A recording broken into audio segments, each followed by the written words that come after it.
Инновацийн бүтээл үйл ажиллагаа гэх ойлголт манад нэвтрээд 10 орчим жил өнгөрч байна.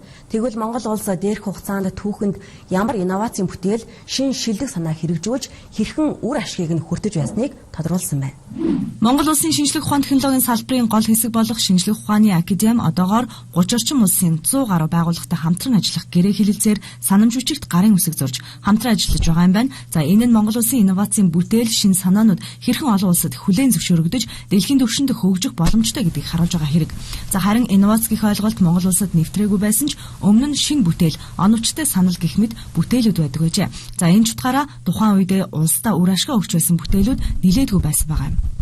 Одоо манай монголчуудын өөрсдөө гаргаж авсан нарийн ширхэгтэй уулууртай ямааны үйлдвэрүүд байна. Махны чиглэлийн өхрийн үйлдвэрүүд байна. Энэ чинь дандаа монголчууд өөрсдөө гаргаж авсан.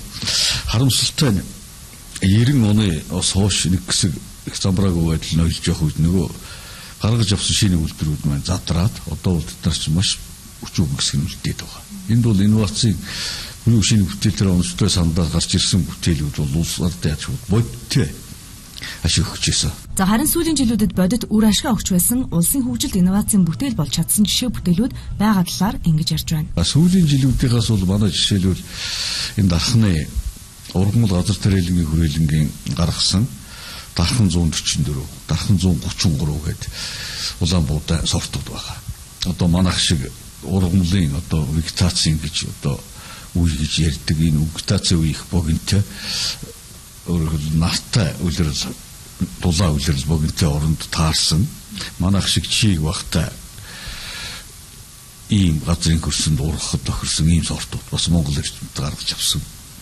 Одоо энэ 2015 онд ч нэлээд гамтай байсан. Ургац их алдсан. Тэгэхэд бол үндсэндээ бол тэр дархан 144-ийг тарьсан аж ахуйнууд бол харьцан охирол багтай гарсан л да. 2008-2009 онуудад дээрх сортын инновацийн чухал бүтээлүүд байгаа хэдий ч үрийн аж ахуйг хөгжүүлэхэд төрөөс дэмжих байдал тааруу байдаг.